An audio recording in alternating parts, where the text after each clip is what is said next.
এই বাজেটের মধ্যে এসে অ্যামোলেড ডিসপ্লে, এটা সত্যি কথা বলতেই আনএক্সপেক্টেড। এই ভিডিওতে তিনটে বেস্ট স্মার্টফোনকে একসাথে বেরাবো, দেখবো এই প্রাইস রেঞ্জের মধ্যে কে সবচেয়ে আপনাকে ভ্যালু প্রোভাইড করছে। আন্ডার 10,000 এর মধ্যে এই তিনটে প্রতিযোগীর সাথে লড়াই হবে Moto E13, Infinix Note 12i and Poco C55। Video শেষে দেখতে পাবেন আমার অ্যাকর্ডিং ফার্স্ট, সেকেন্ড, থার্ড এর মধ্যে কে কোন জায়গা দখল করেছে। প্রথমে এদেরকে বাইরে থেকে জাজ করা যাক, লাইক স্পেসিফিকেশন থেকে।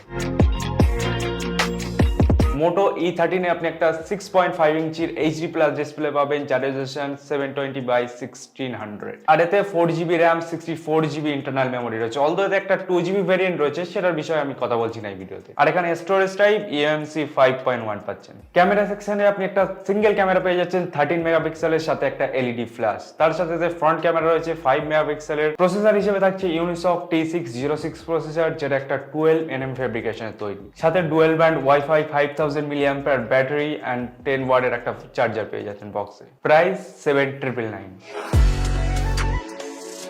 Poco C55 6.71 inch IPS LCD, 5000 mAh battery, Helio G85 processor, তার সাথে 50 মেগাপিক্সেল মেইন ক্যামেরা, সাথে 5 মেগাপিক্সেল সেলফি ক্যামেরা। আর এতে ডেডিকেটেড ফিঙ্গারপ্রিন্ট সেন্সরও দেওয়া হয়েছে পিছন সাইডে। আর এর সবচেয়ে কি হাইলাইট হচ্ছে ডিজাইন। ব্যাকটা লেদার ফিনিশ একটা ডিজাইন দেওয়া হয়েছে, যার কারণে দেখতে এটা অসাধারণ লাগে। প্রাইস 8,499।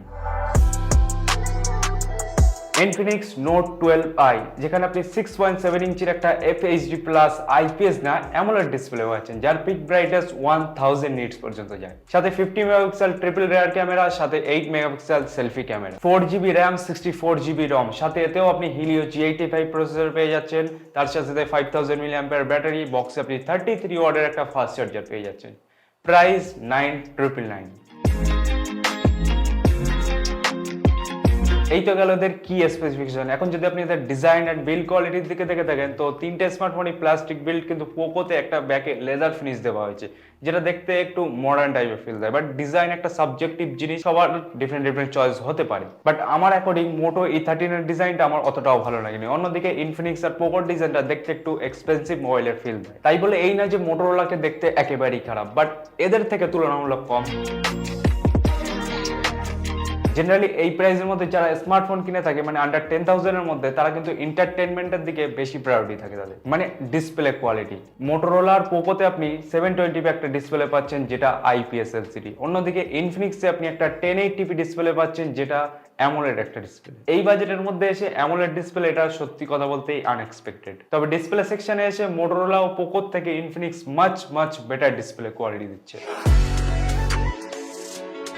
নাও পারফরমেন্স। আপনি এন্ট্রি লেভেলের ফোন কিনছেন, তো ডে টু ডে লাইফের যে টাস্ক হতে পারে হালকা পাতলা একটু গেমিং, আপনি তিনটে ফোনেই করতে পারবেন। সাথে AnTuTu বেঞ্চমার্কের যদি কথা বলি, মোটো E13 এ আপনি 1,90,000 মতন স্কোর পেয়ে যাচ্ছেন। সাথে ইনফিনিক্স আর পোকোতে আপনি 2,10,000 এর অ্যাবভ স্কোর পাচ্ছেন। তবে পারফরমেন্সের দিকে দেখতে গেলে মোটো E13 এর থেকে ইনফিনিক্স আর পোকোর পারফরমেন্স অবশ্যই বেটার, যেহেতু এতে Helio G85 প্রসেসর থাকার কারণে। ক্যামেরা সেকশনে এসে এই তিনটে স্মার্টফোনই আপনাকে ডে লাইটে খুব ভালো ফটো তুলে দেবে। তো এখানে আপনি কিছু স্যাম্পল দেখতে পাচ্ছেন। যেহেতু 10,000 এর মধ্যে আপনি কোনো স্মার্টফোন কিনছেন, তো এদের ক্যামেরা কোয়ালিটি কিছুটা এরকমই হবে। সেলফিতেও অ্যাগেন ডে লাইটে যদি থাকেন, তো চলার মতো ছবি আপনি এখান থেকে পেয়ে যাবেন। আর নাইটে গেলে তো একটু প্যারা খেতে হবে আপনার। এবার আসি মেন কনক্লুশনে। ভালো করে বুঝবেন, এই তিনটে স্মার্টফোনের মধ্যে প্রাইসের গ্যাপ 500 থেকে 1500 টাকার মতো। এখানে ডিসিশন কিন্তু আপনাকেই নিতে হবে অ্যাকর্ডিং ইউর বাজেট। কিন্তু ভিডিও শুরুতে বলেছিলাম আমার নিজের পার্সোনাল ধারণা আমি আপনাদেরকে শেয়ার করব। তো আমার ধারণা অনুযায়ী ইনফিনিক্স নোট 12i 100% উইন করে। সেকেন্ড অপশনে আমি পোকো C55 কে রাখবো, কারণ এর ডিজাইন, এর যে পারফরমেন্স, এর যে Helio G85 প্রসেসর, আর এর লুকস তো আছেই। আর থার্ড অপশনে আমি মোটো E13 কে রাখবো, এই কারণে যেহেতু এতে ইউনিসকের T606 প্রসেসর দেওয়া হয়েছে, সিঙ্গেল ক্যামেরা দেওয়া হয়েছে। তবে এতে আপনি Android 13ও পাচ্ছেন, যেটা এই আগের ফোন দুটোতে আপনি পাচ্ছেন না। তবে আন্ডার 10,000 এর মধ্যে আরো মার্কেটে কিন্তু অপশন রয়েছে। বাট এই তিনটে স্মার্টফোন আমার মনে হলো এই বাজারের মধ্যে ভ্যালু প্রোভাইড করে বেসিক্যালি। তো এক কথা এই বাজারের মধ্যে এই তিনটেই সেরা বলা যায়। তবে এর মধ্যে থেকে কোনো ফোন যদি আপনার পছন্দ হয়ে থাকে, আপনি কিনতে চান, তো ইউটিউবে গিয়ে ডিটেলস ভিডিও আছে, আপনি দেখেই তারপরে কোনো একটা ডিসিশন নেবেন। আর একটা ছোট্ট হেল্প লাগবে আপনাদের থেকে। এটা আমার ছিল ফার্স্ট অ্যাটেম্প্ট স্মার্টফোন রিভিউর উপর। জানি না কেমন হয়েছে, যদি কোনো ভুল হয়ে থাকে আপনারা ধরিয়ে দেবেন, সাপোর্ট করবেন আপনারা আমাকে। ইন ফিউচার বেটার কিছু দেওয়ার চেষ্টা করব, কথা দিচ্ছি। আজকের মতো এতটুকুই। দেখা হচ্ছে নেক্সট ভিডিওতে। Thanks for watching.